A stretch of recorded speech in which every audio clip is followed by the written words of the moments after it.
Hello again.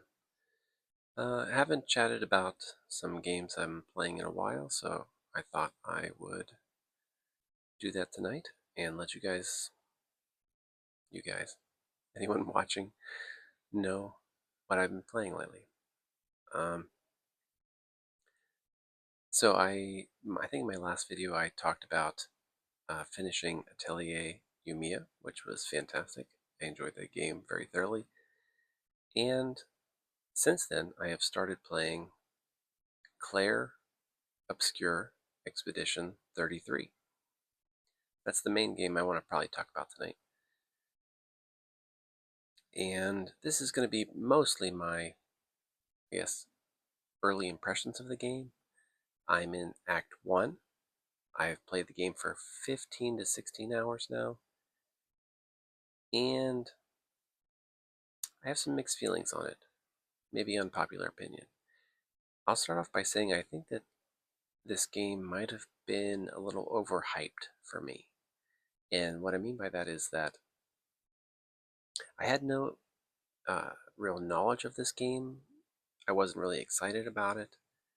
I didn't really know too much about it. But I was finishing Yumiya. I didn't really have any other games on my landscape. And like at work, I work with people and we have like a little group chat about video games. Everyone was gushing about this game. Game of the year. This game is amazing. Everyone was playing this game. And they had so many positive things about it. And also, I listened to a couple of video game podcasts. I really enjoy that. And like both of the ones I'm currently listening to were also gushing about this game. It's a French developer. They're indie. It's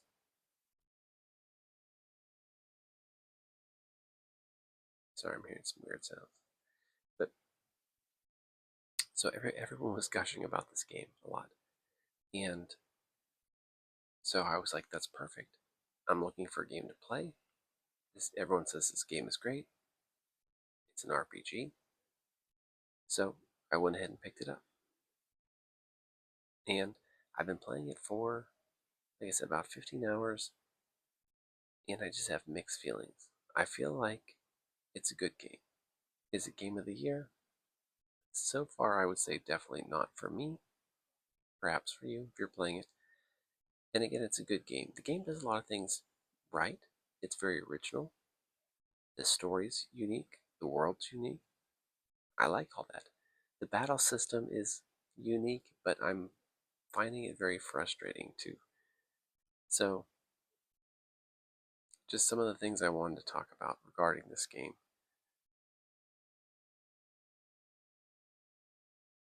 Again, I would say the positives, the music is very good. Not great, but very good. The graphics are a little janky. The character designs are interesting, and overall, it's a very fresh feeling game. You know what I mean? It's a very original game, and I appreciate that. It's trying to do some new things that are not just like the same old tropes for RPGs, and I think it succeeds in that. So, bravo for that. I do have a couple criticisms of this game, though. Let me start with the battle system. It's turn-based, which is cool.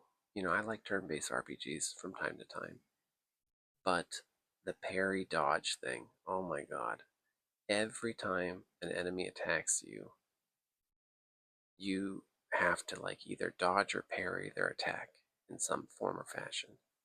And while sometimes it was like, oh, this kind of makes it more exciting, it's also frustrating as all hell. Oh my god.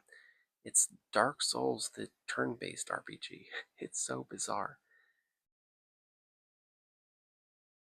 It's like I said, at first I was kind of into it because sometimes turn-based combat can be boring for myself. Sometimes.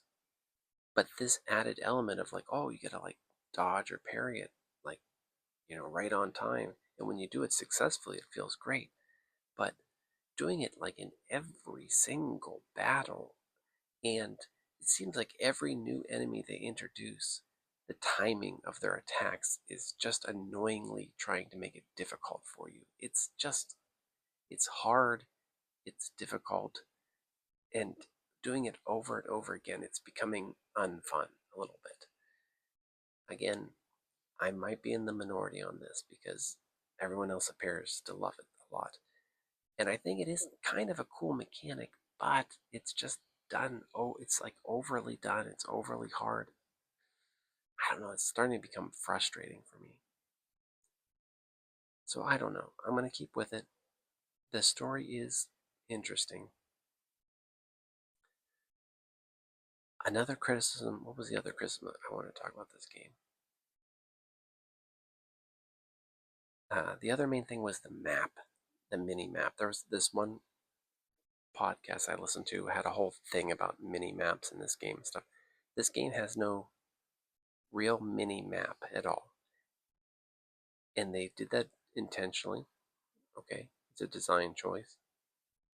But I'm getting lost all the time and it's frustrating. I'm wasting time.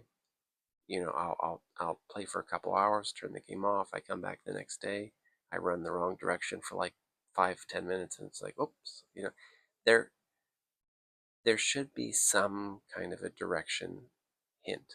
You know what I mean? If you don't want to do mini maps, then let me press a button and know like what direction I should go. You know what I mean? It needs something.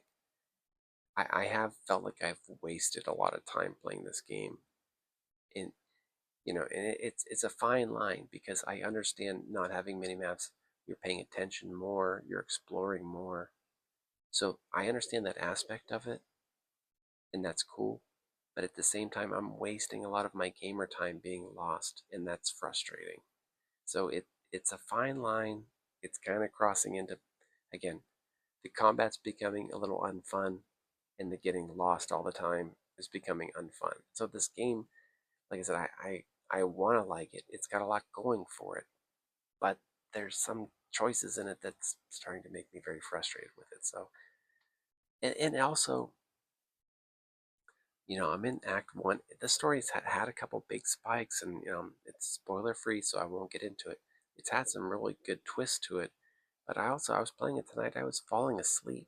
I was falling asleep playing it. I couldn't stay awake, and then also, I haven't been talking for too long. The other game I was going to talk about, which is kind of an odd game, uh, is Balatro. This game came out last year. I on my PlayStation. I have like the base. I don't know, PlayStation Extra. I don't know what it's called. But every month you get a couple of games for free. And this month it was Balatro. This was another game where a year ago when it came out, everyone was gushing about how this is game of the year, whatever. I thought they were crazy because it's like a card game, a poker game. It's like a roguelike poker game. That does not, that's not my bag. But I saw it was for free, and I was like, oh, great. This is a game I've heard a lot about. People really enjoy it a lot. So I'll get a chance to try it out. And I've played Balatro for, I don't know, 7-8 hours. And I do understand the hook of this game. It's a very simple, I mean, like I said, roguelike poker. That's pretty much what it is, I think. And I'm not a poker fan, and I'm not a roguelike fan, but I'm really liking Balatro. He has the right combo for this game. It is very fun and addicting and challenging and weird. Um, there's just you get all of these jokers are like the rogue element of it. And the way that they interact with each other can become really bizarre and really powerful. I'll have a run where it ends very quickly. But then my next run, I just stumble upon the right combination of cards, and then all of a sudden, oh, I'm rolling, and I get very far. And like tonight, I played Clair Obscur for an hour and a half or so, falling asleep. I'm worn out today. And I was like, well, I don't really want to go to bed yet, so let me have a run on balatro. It turned into like this insane run where I got farther than I've ever got. All of a sudden, my tiredness went to excitement, and now I'm all amped up, and I'm like, oh my god, how far can I get on this run? And it was very thrilling and exciting, more exciting than this RPG that I've been interested in playing. So interesting how video games are. But again, I would say those are the two main games I wanted to talk about tonight, and they're both very good games. I like I said, I think I'm overhyped on Claire because I think it's a good game, and I wanna finish it because it is interesting. I want to see where the story goes. Everyone was saying, "Oh, I'm crying. I've cried like 3 times in the first prologue or whatever." I haven't. I mean, there's some sad things that happen in this game. I'm not crying. I don't know. I'm not connecting with the characters as much. I don't know. Again, I think I sometimes the games can be overhyped, and then you play it and it can't live up to that hype. So I think that's the case with this game. But I'm not going to try to let that ruin it for me. I'm just going to continue to play it, and hopefully I'll finish it. I don't think it's an extremely long game, which is good. So let me see if I can get through it. I would like to report back to you after I finish the game and let you know my full thoughts on it. Right now it's pretty mixed. And Balatro is probably just one of those games I'll keep on the side, and if I'm not feeling something, I'll throw that on and see if I can get an interesting run. But I would recommend that game too. It's a very, it's you know, unique, interesting, exciting. And that's what you want out of video games. So I appreciate that.